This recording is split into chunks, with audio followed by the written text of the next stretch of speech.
Well, hello there, Board Game Maniacs, and thanks for joining me for another episode of Aliens, Another Glorious Day in the Corps by Gale Force 9.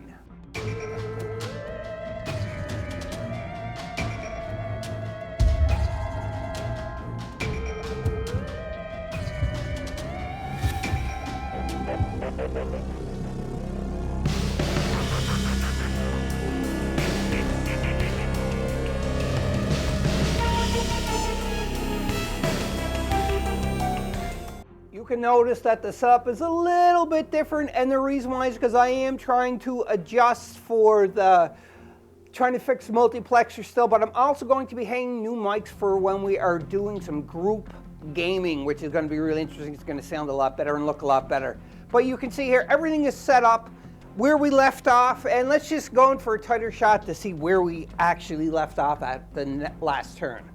For the last turn, you can see that Hudson, I should say, is still here guarding this lone spawn point that has a barricade onto it because he don't want anything coming up. And the reason why, because if you look, let's go to another spawn point. You can see there's a lot of blips coming around, and an alien is already there. Swarm of 4, or is it 2? No, 2.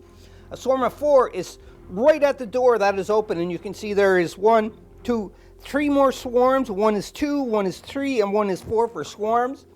And if we go further, you can see that we have Gorman. Or no, that's not Gorman. That's Spunkmeyer. Sorry. It's kind of dark. Well, I'll move to the light. So that's Spunkmeyer, Gorman, and Ripley. And we got some barricade action going on there. And if we keep going over here, then you can see there's some more blips. What if we go down here? You can see there's a ton of blips in this quadrant that is coming up to start. The sentry gun is going to start having some fun, but unfortunately, sentry gun A, you can see, is ran out of ammo. Sentry gun B has 350. So there's going to be a little bit of carnage, but I don't think it's going to stop everything. Hopefully it will. We will have to wait and see. Alrighty, here goes. First turn. First thing you do again is just reset all the aim dials and everything else. So the first person to go is going to be Daniel Spunkmeyer. He's a private. That's because Gorman is a grunt right now. So what he is going to do is, on activation, draw an endurance card. Then you may recycle any number of cards from your hand. You can see here that we have a lot of endurance cards in our hand. Now this here is a shared endurance hand because I am playing a solo player with 2 characters and the rest are grunts. So that is why we are sharing them all. That might be just this house rule, but that's what I'm doing. Anyhow, and you can see here, from the endurance deck, we still have a lot in here. We're kind of managing this very well. I'm very pleased with that. And you can see here for the motion tracker deck, you can see that we're pretty much halfway now. Excuse me. Hiccups, burp. I apologize for that. But you can see we're halfway there on the motion tracker deck. And once we're finished this, whoever survives is the ultimate badass Marine, obviously. So anyhow, where we got everything here and we're all set up, this is a long spiel, but we're going to activate Private Daniel Spunkmeyer first. On activation, draw an endurance card. Let's do that first. Endurance card. And it is a weapon. All right, that's good. Oh, M40 grenades. This is probably a good thing to have. I gotta think about this. I thought about it, I decided to give Spunkmeyer the M40 grenades. I took one of my cards that were a cost of 1, and I got rid of it to be able to equip it. So I paid the cost of this. So Spunkmeyer did not go yet. We have to figure out what he's going to do. So you can see Spunkmeyer is kind of back here, and he's kind of in a bad situation. I think for Spunkmeyer's first action, because this is barricaded, you don't have to worry too much about that. So Spunkmeyer is going to, his speed is 4. He is going to go 1, 2, 3, 4. But now he's blocking this alien swarm. That's not a good idea because we want to try to get everybody we can. You know what? Spunkmeyer is not going to go there. He is going to go there for his first action. And his second action, he's just going to aim. And you can see there, Spunkmeyer's aim dial goes from 6 to 7. And that ends his activation. He does have an on end of activation. You may discard 2 cards from your hand and recycle 1 hazard card on any Marine character. But none of them have a hazard on them, which is really good. But he's very powerful to take because he can get rid of hazard cards because they've been my downfall forever. But anyhow, Spunkmeyer is activated. That is it. Now he gets to activate 1 Marine because he is a private. Do you know what? I think I know what I'm going to do, because if you look, you can see that Hicks is right here, and he is swarmed by a whole bunch of swarms. So he's going to activate Hicks first. And Hicks just needs to get the heck out of Dodge. So he's a grunt. He don't have any on activation. So what he's going to do is, once in these rules, if you move into a space that is adjacent to an alien, your turn stops automatically. Your movement stops automatically. So he's starting here, so he's just going to move back 1. So because he moved back 1, then he's not kind of unadjacent, so he's fine there. So that's 1 action he did. He moved, and I think that's all he's doing for that. And then he's going to shoot with his M4 1A pulse rifle, and he is going to try to do full auto. But first you got to see if he can hit. And he's going to hit this swarm right here, and this swarm has 3. So let's go and see what happens. So Hicks's aim is at 6. I'm going to drop it down to 5 because he is shooting. But actually, no, we shouldn't do this. You do the drop this down afterwards. So his aim is 6. He has to get a 6 or under on his Marine die. He got a 5. So he actually hit. That was successful. So Hicks goes from 6 to 5 for the shot. Now, we are supposed to exhaust a card for the shot, so we're going to exhaust that. And we're also going to exhaust another, because he did have a successful shot. He's going to click over to full auto, which he just has to, exhaust another endurance card. So that was 1 shot Hicks, and he took 1 out of the 3 out. I'm not changing it yet. I'm going to roll again, so because he shot this, he got to get a 5 now or under, and unfortunately he got a 9, so he missed. Whoops, I kind of hit that board game, kind of screwed it up a bit. So yeah, he got 5. He totally flubbed it, unfortunately. So Hicks got to go from 5 to 4 because he did shoot, and he missed, so he is done, and he don't have any grenades, so he can't do anything else with his M4A pulse rifle. And that ends Hicks's turn. Next up is Ellen Ripley. Now, she has on activation, recycle 2 endurance cards and draw 1 card. Just want to let you know that as we go on playing this game, the card video shots like this are going to be less and less. And the reason why, because everybody should know how to play the game for now if you've been following along with me. So I may not be showing all of this stuff. So anyhow, she recycled 2, put them down below, and now she got to draw 1. Let's see if it's an event. It's a weapon, and it's the pistol. Pretty good, but she's not going to equip it. So with Ripley, she has her 2 activations. You can see that she does, unfortunately, not have any line of sight on any of these xenomorphs. So Ripley's going to move, and she's got a speed of 5. She's a little faster, which is good. So 1, 2, 3, 4. She is going right here, and the reason why she's going here is so that when we are shooting, like recovery fire, hopefully, you know, like Hicks and Ripley are going to be able to slow down this swarm. But anyhow, I forgot when Hicks was doing it, there was a swarm of 3. It goes down to 2. And the reason why it goes down to 2 is because previously Hicks did kill one of the xenomorphs, so we're going to place him back. Back onto it now. So Ellen Ripley did a move, and I did get rid of one of the xenomorphs. Now she is going to shoot, and she also has the M4 1A pulse rifle. So when she's done shooting, I'll be back. Her aim dial is at 6, so she rolls the first time, and we get a 5, which means she takes out a xenomorph. So this 2, you can see it was 2. But sorry about this. It's kind of hard to shoot with one hand with this game because I tend to get the tails hooked up onto all the aliens. So I should have just magnetized them and take them off. But anyhow, that is 1. So Hicks is going to discard a card for shooting. And he also is, not Hicks, Ripley, sorry. Ripley is going to actually go to 5 now. And she is going to try to hit again because she has full automatic, so she's going to exhaust another one. And now she is going to shoot again at that lone xenomorph. Hopefully. Oh, it's a 10. She totally flubbed that, and that was like point blank range. Ripley, that was really, really bad. That ends Ripley's activation, and she is just a civilian, so again, she don't get to activate any grunts. So now we just go up to activate who is left, and that is Gorman and also Hudson. So let's go to Gorman first because he's got the flamethrower.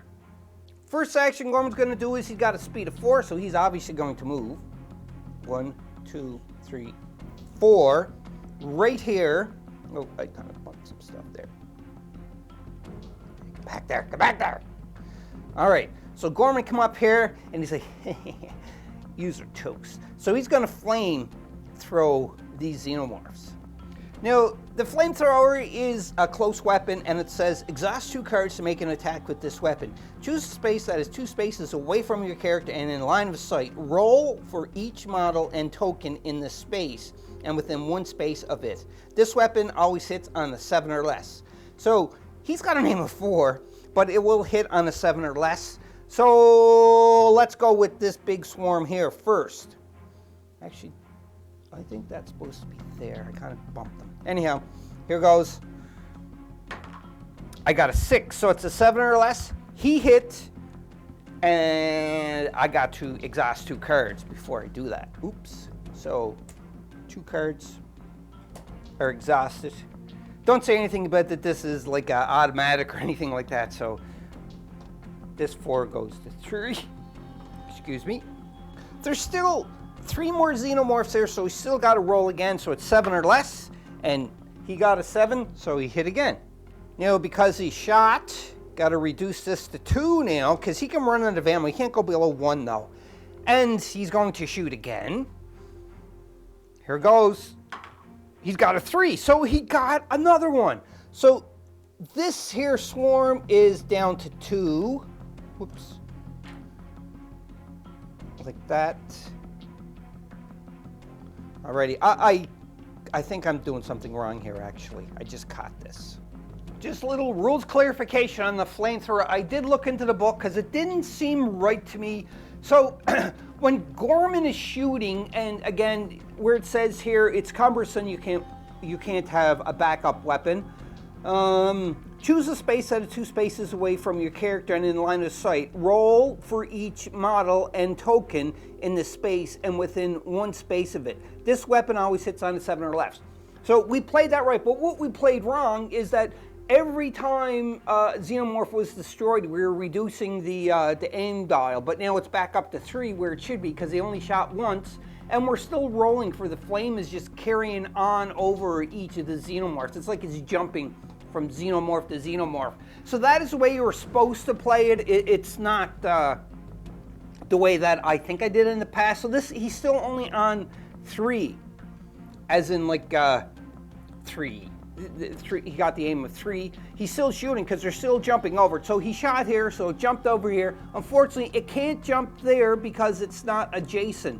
But this one here, I got to continue on. He burnt. So now Gorman is, it can carry over to this one.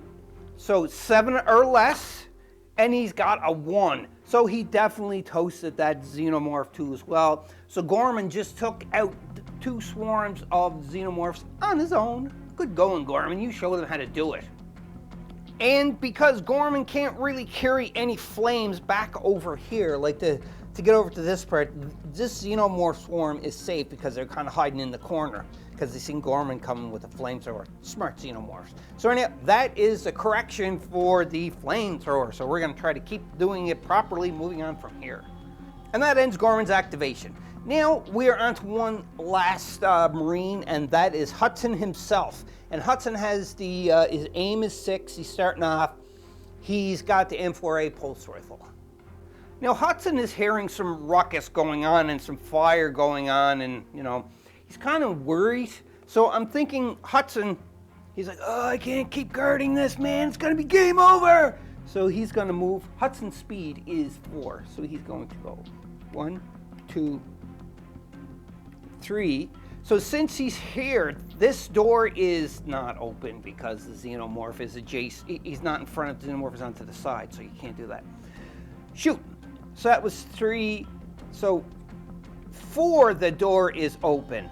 Now with the door open, Hudson, if you can draw a line to this xenomorph.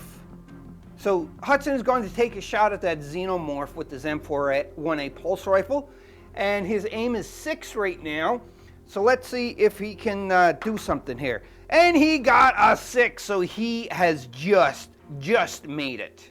Because Hudson did successfully shoot this was a swarm of 2, now it is a swarm of 1. He has full automatic. He's going to exhaust another card to take another shot. And Hudson, I dropped him down to 5 already, so now he's got to get a 5 or lower to kill that last xenomorph in there. And he got a 10, he totally missed it, Hudson. So Hudson goes from 5 to 4, and he totally flubbed it. Unfortunately, now that is the end of all of the Marines activation for this. So now you can see the board is kind of going on a wider angle there. It is on to the next activation, and that is going to be, unfortunately, the aliens activate. With alien activation, you always start with the closest alien, and that is with the blips too as well. So the closest alien to this, he's got line of sight, really. He's a little further away, but he got line of sight because this door here, he don't have line of sight. So he's going to go first. The aliens move 6. So 1, 2, 3, 4. Oh, well, he could have just moved up there. So he's just going there, and now he is going to try to attack Hicks. But before he does attack, Gorman has a flamethrower. He can't do anything because he can't do recovering fire, but Ripley can. So Ripley sees the xenomorph just ready to spring into action and eat Gorman. So Ripley's going to do some recovery fire. Correction, Ripley don't do covering fire, and it's not Gorman the xenomorph is attacking. He is attacking Hicks. So Hicks does recovery, and then so will Ripley. Hicks is on 4, so he's going to shoot for recovery fire. We have to exhaust the card. And that 4 is going to go down to 3, but you're going to do that after you shoot. So he got to get a 4 or under. He got a 7. Recovery fire, he failed.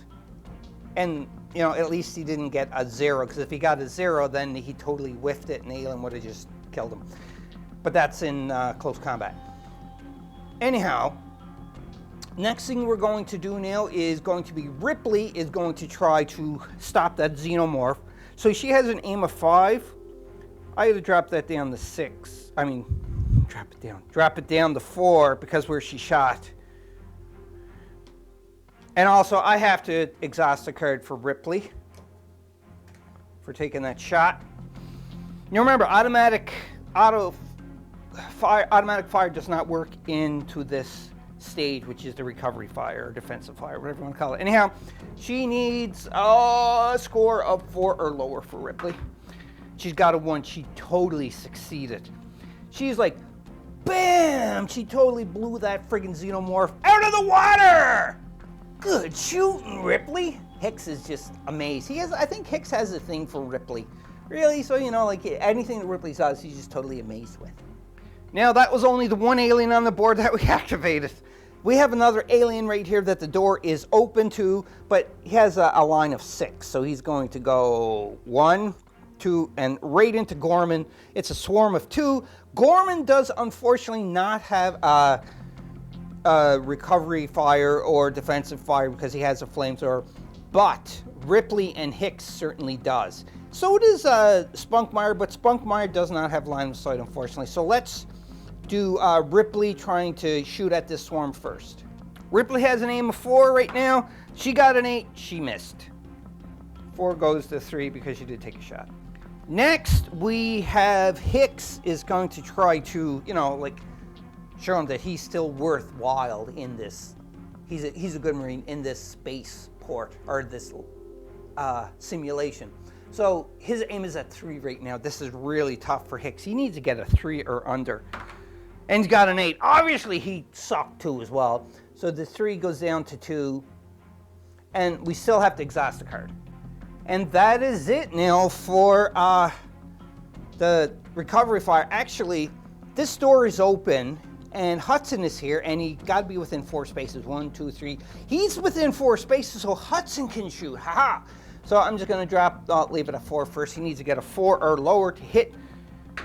And he got a 3. So we actually took out one of them because they were on 2 swarm. Let's pop that off. Put that there, back. So Hudson actually managed to get rid of one of the swarms. So it's a little bit better. And the xenomorph was here. I kind of had him back in the other one because he went through the door and I just bumped it. But anyhow, yeah. Hudson did manage to kill one of the xenomorphs. Good job, Hudson. But Gorman still might be gone here because he has a defensive 4, so he has to try to defend against an attack from that xenomorph, the lone xenomorph. If he rolls a 4 or under, he succeeds to dodge it away. If he rolls a 1, then he not only succeeds, but he's going to knife the xenomorph in the head with his blade or something. So anyhow, here goes. Defense fire 4! He got a 3, not a 4, a 3. So he did manage to move out of the way of that xenomorph. So that xenomorph does not attack Gorman anymore. That is lucky. He didn't get a 1, but he got lower than his defense value. Alrighty, that is it now for all of the aliens on the board to activate. Now we have to activate all the blips. We're going to do this in sections. I'm going to first move the section here, and then I'll come back and so on and so forth. You can see here for the first quadrant that I was doing, unfortunately rolled a 6 on the alien dice, so I had 6 movement, and they were a lot of swarms in the room up there. I'm not showing it yet, but they came out. But you can see now what happened here. So we have a swarm of 3, 4, and a 1 that is there, and the one that was existing already. This is bad. The other blips did move here, so that is it for this side. Now we are going to go to where the action is for this to see what's going on. I'm excited. So we'll roll for this section, see how many spaces that all them blips move. 2. So only 2, that's not too bad, but that's 1. The door opens, the sentry gun can see now, so we're gonna have to do this. This is interesting. This is the first one because the door is open. We need 7 or less, you discard the highest one. 4, that's 2. This blip is gone. Don't even know what it is. So then 1, 1, and you can see there. Oh, so I got to reduce this. I'm just kidding. So 300 now for the B sentry gun. Now this is for the next one, and it's 7 or less. You discard the highest one. That's a 5. So I got to drop this down. Oh, this is bad. 250. That one's gone. And next one is 1, 2. The door is open because they are directly in front of it. So it shoots again. 250 goes to, not 300, no co-op, goes to 200. Roll. Discard the highest, which is the 8. It always hits on the 7 or less. That's a 2. That's another blip that is gone. Now, 1, 2. That one is going to do it. So again, we got to drop 200 to 150. Roll the 2. And we got a 6 and 8. Discard the highest, 7 or less. So that one is gone. And now 1, 2. No more is in front of the door, so the sentry gun turns off automatically. I'm going to move the rest of these and I'll be back. And the last blip, I rolled a 1, so they moved 1. That is it. Now we're on to the motion tracker, and we are drawing 5 motion tracker cards, 1 for each character on the board. It's going to be dangerous. 5 motion tracker cards. First one, I'll do this. I'll do them all, and then I'll be back, because this is going to take a bit. With all the motion tracker cards drawn, you can see a couple of things have changed, but nothing changed here, which was really good. No barricade was broken. Tried, but failed. It rolled a 3. You can see there's a couple more blips added to this spawn point. And unfortunately, there was 2 blips added to these spawn points too as well. But that was the significance of what happened in the motion tracker step. Next is going to be the finishing phase, where the first resolve any finishing phase effects we don't have. And then after that's going to be check for victory, defeat. Nothing has come about that so far. And then clean up. And then we're on to the next round or the next turn. This is getting hectic. You can see way too much. And unfortunately, my sentry gun only has 150 ammo left. So when this sentry gun is gone, we can see a lot of hell coming our way. Mission is simple. Survive. Survive until the motion tracker deck is depleted.